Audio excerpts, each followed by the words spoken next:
for black. Queen e7 maybe protecting the d6 bishop, but also after that it seems like white can probably take on d6 and then grab the b6 knight, and it's going to cost a pawn for black. Yeah, I wonder whether there are also options of maybe retreating the bishop all the way back to c8 just to ask some questions to the knight and hopefully bank on some activity. After that, I think white should be capturing the knight first on b6 and only after that to capture the d6.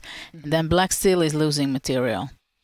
Yeah, black is likely going to lose a pawn no matter what, so Firouzja just has to find a version in which he's active, in which he can throw questions to Magnus.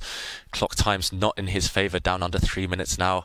Still a long time before he gets that valuable, priceless 1 second increment. It's going to be a struggle to even get there at this point. And he retreats the knight back to c8 with the idea of capturing, and still Firouzja's pawns are just a disaster there on the queen side. But perhaps Firouzja can generate some play on the king side once white moves the queen. White has the beloved bishop pair. It feels like if Magnus can weather the storm and not allow any counterplay, those white bishops are going to clean up.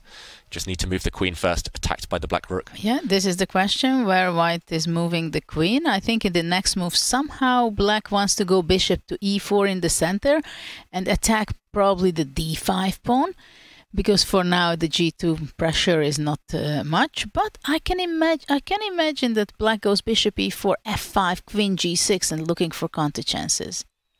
Okay, and Magnus slides over to c3, very safe square. Your move on the board, Judith. He needs some counterplay, and he's survived a worse position than this already today, Firouzja. So he will be feeling optimistic if he can whip up some activity. What's Magnus going to do? Get Capture on a7. You can take this pawn, he can take the pawn on c7, he has done. Took c7 first.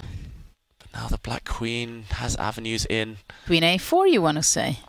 Yeah, first move that comes to mind. And he plays it. Activity over everything here. Hitting the white light squared bishop. At the same time, bishop can come back to f1, where it's extremely safe and defends everything, the back rank and the g2 square.